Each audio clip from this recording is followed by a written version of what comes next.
And joining us now, Major General Bob Scales, retired Army Major General, a former Commandant of the U.S. Army War College, and of course, you know him perhaps as a Fox News military analyst. I know him as an all-round good guy. Hello. How are you, General Scales? Morning, gentlemen. Good to see you this morning. Good to hear from you.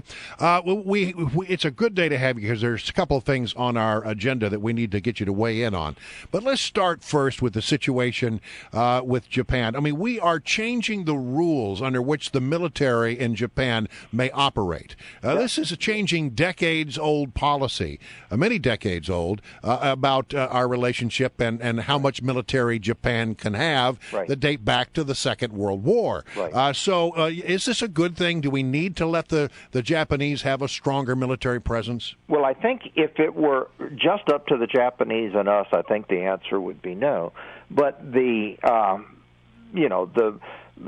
gorilla in the room here, of course, is China. And Japan is key in facing down China because, number one, of its geography. It's a natural defensive space, a launch pad for rockets and missiles, and it's virtually immune from attack by North Korea and China.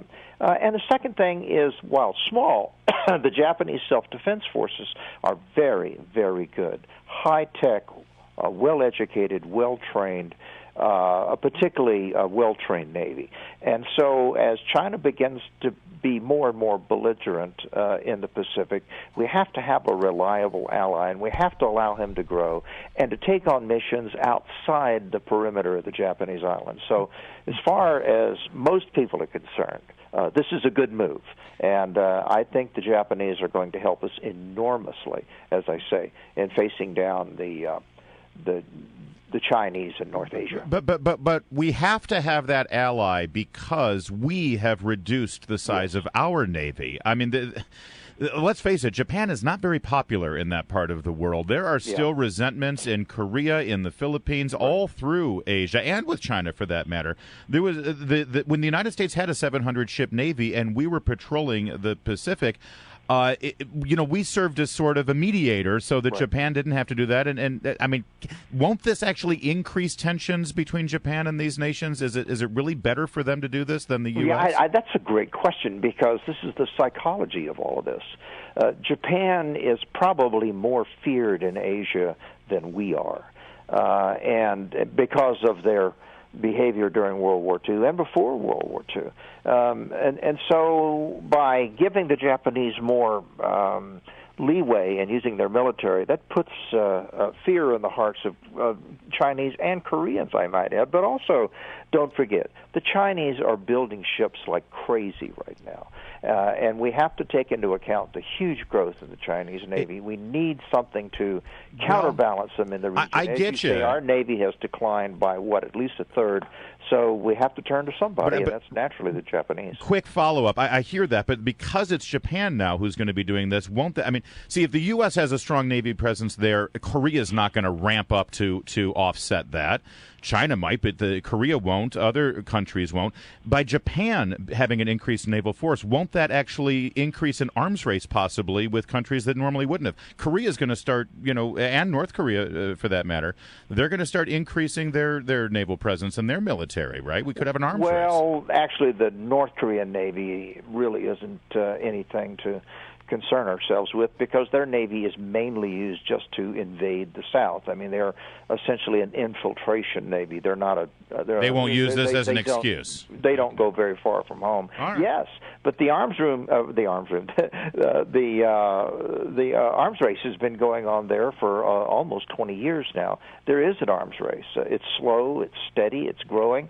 But unless the Japanese are willing to join the team, the day is going to come when the Chinese will dominate in the region, and we simply can't let that happen. All right, I know you're an Army guy, but let's talk Navy for a minute, because the United States Navy has been shadowing these ships from Iran and the Strait of Hormuz and the Gulf of Aden and all of that.